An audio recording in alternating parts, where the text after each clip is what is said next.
Hola a todos, buenos días.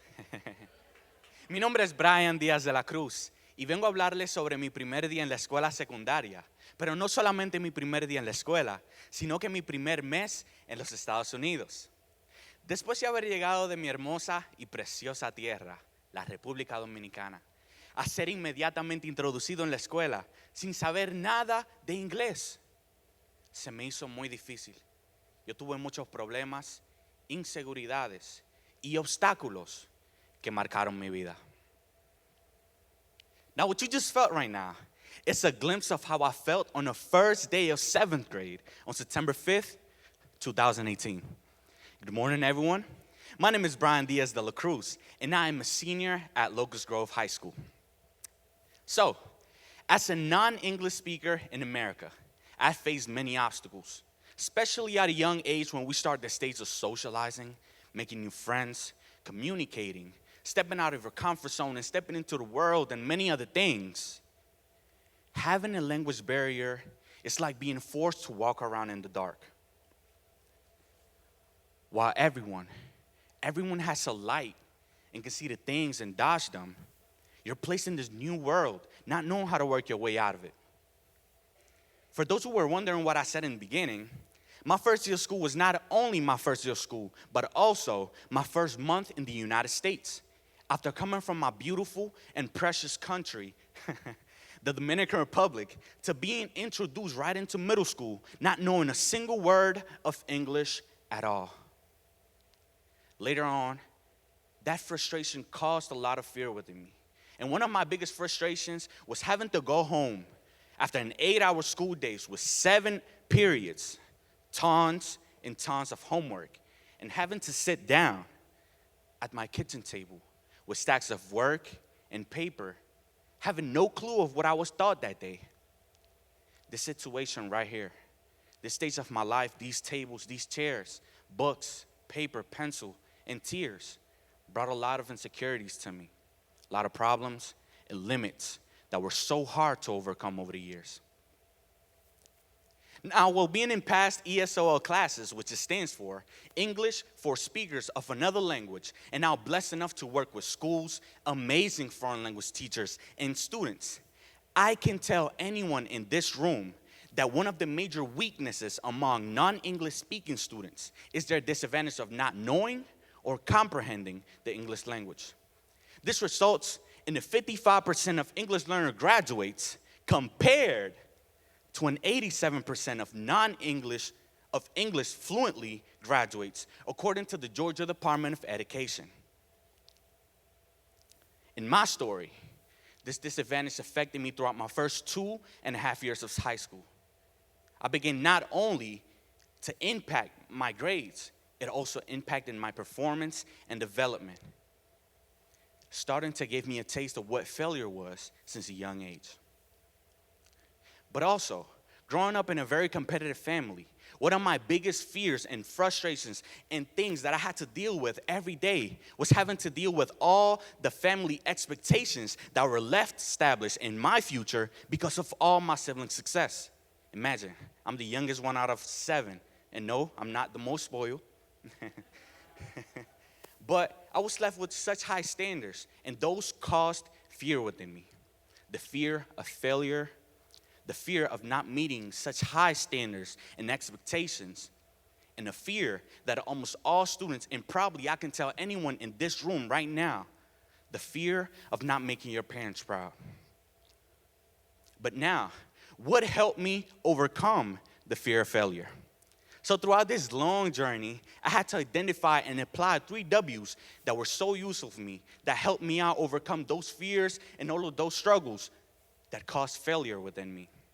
The first W, work with what you have. All right, this may sound simple, but it's a very big topic. So I had to work with what I had in this stage of my life, because I may not only knew how to speak the language of English, or I may not had a big friend group or any program service given to me by my school to help me out with my situation, but the one thing I had was Spanish. I could you not. Spanish opened so many doors for me and so many connections and built so many engaging relationships with my community that helped me overpass those weaknesses, those failures, those fears. And also, they helped me relate with those people who spoke the same language, and they were able to help me to deal with the things I needed or things I wasn't able to do on my own. Now that I'm bilingual, Spanish helped me get a lot of recognition.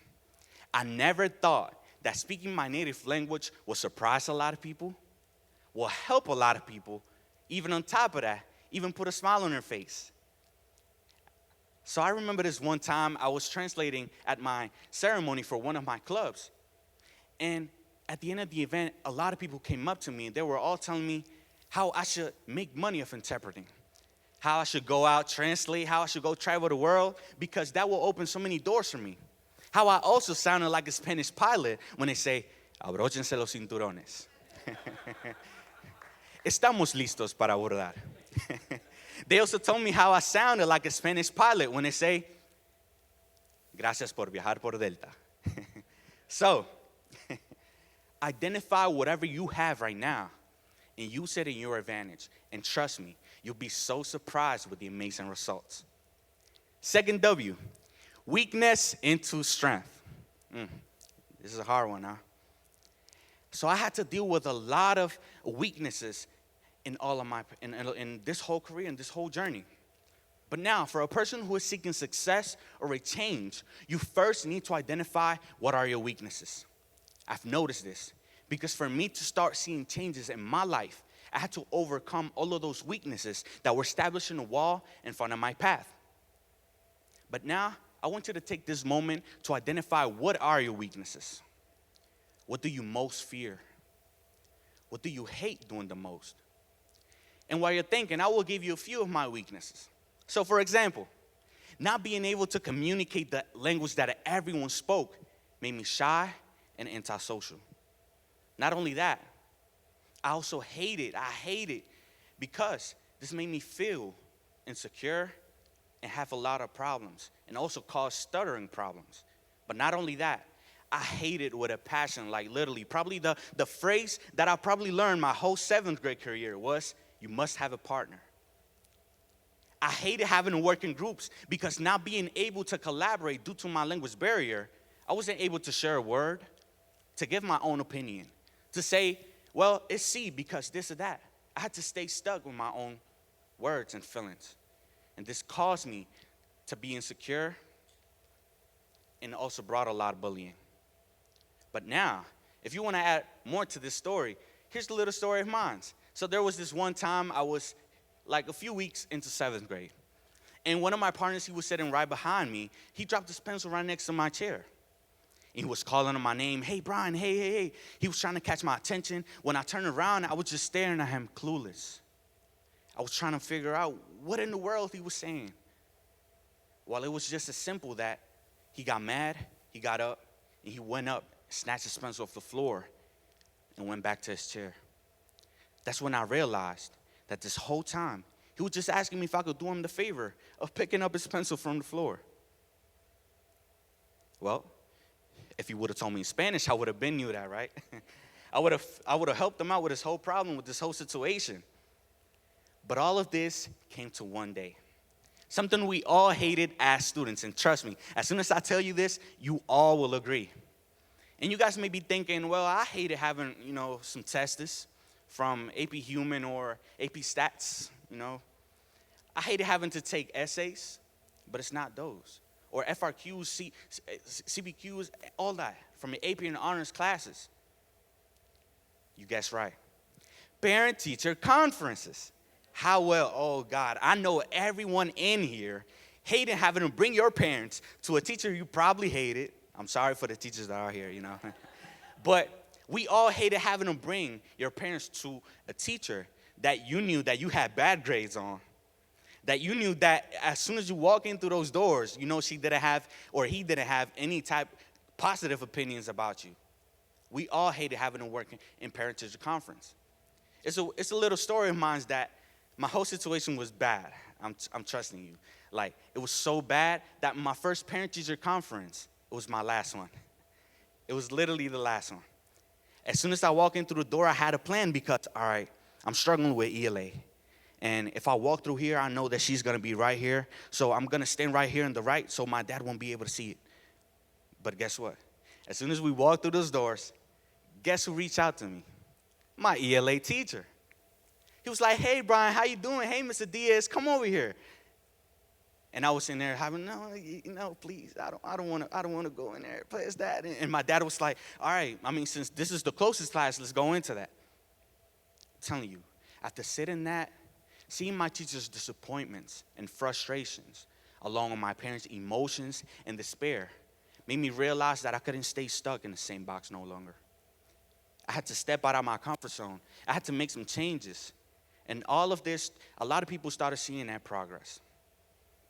The shift from an antisocial, insecure, and frustrated little kid to now a more confident, engaging, and helper for a lot of people. By all this matter, identify, accept,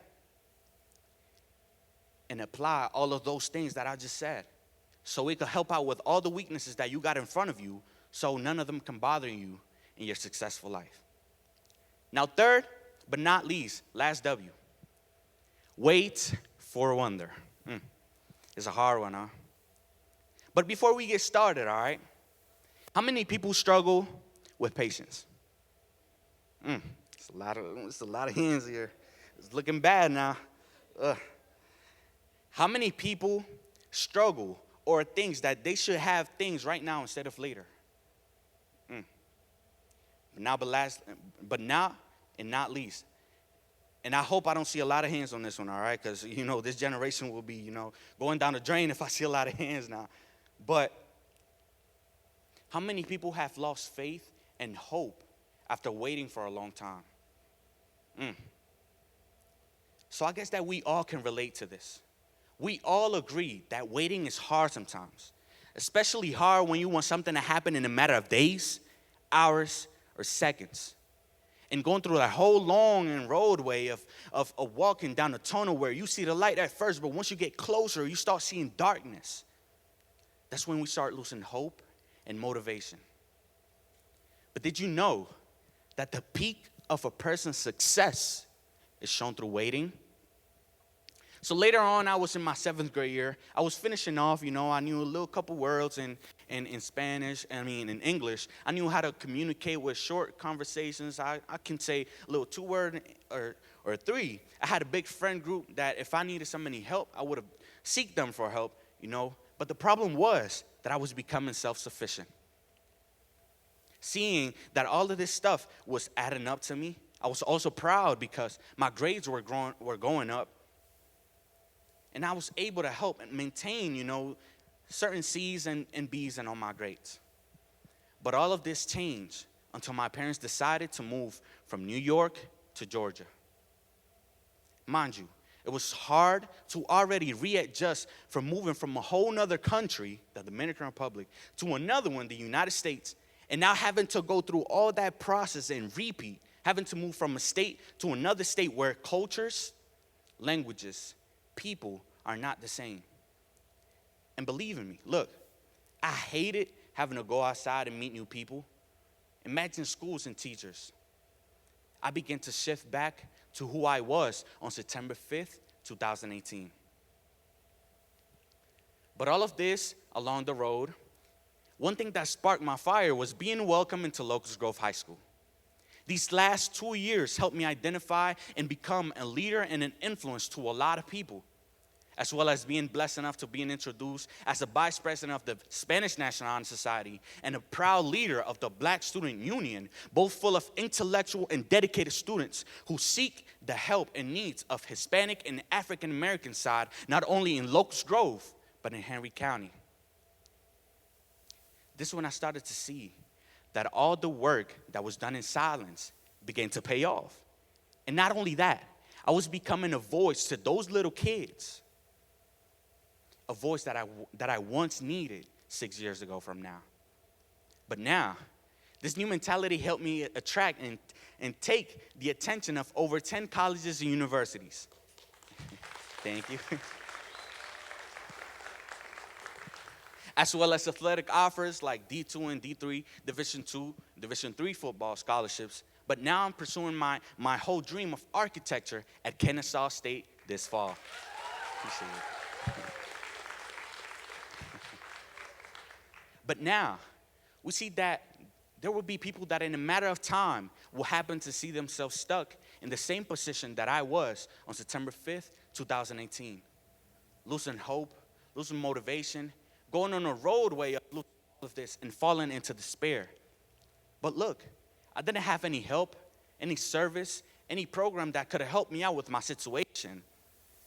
Now that we have ESOL, ELL, and even programs for adults, why is this still a common issue in the United States? If the Equal of Educational Rights Acts of 1974 states that all public schools must ensure that English learning students can participate meaningfully and equally in all educational programs. The issue is that we're not being consistent from state to state. And I can show you that because 6 years ago when I was in New York, I wasn't able to receive the help. But once when I moved back down here to Georgia 4 years ago, I was welcome into all of those programs. This shows that we need to be more consistent from a state to state with the purpose and the mission of becoming nationwide. But also, having ambassadors and mentorship programs led by students so that every child is welcome into school. But all of this starts by us. You and I, students. It don't matter what race you are, what religion you believe in, how you talk, what the color you're carrying right now. It starts by us, students. Your voice matters. Everyone here has a voice. And also us students, we are immense in amounts. If you see someone struggling, don't mind to give them your hand. Reach out to them. Help them. It may not only help those people who are getting and receiving the help, but it'll also reduce the amount of and high percentages of people who are still stuck on September 5th, 2018. Thank you.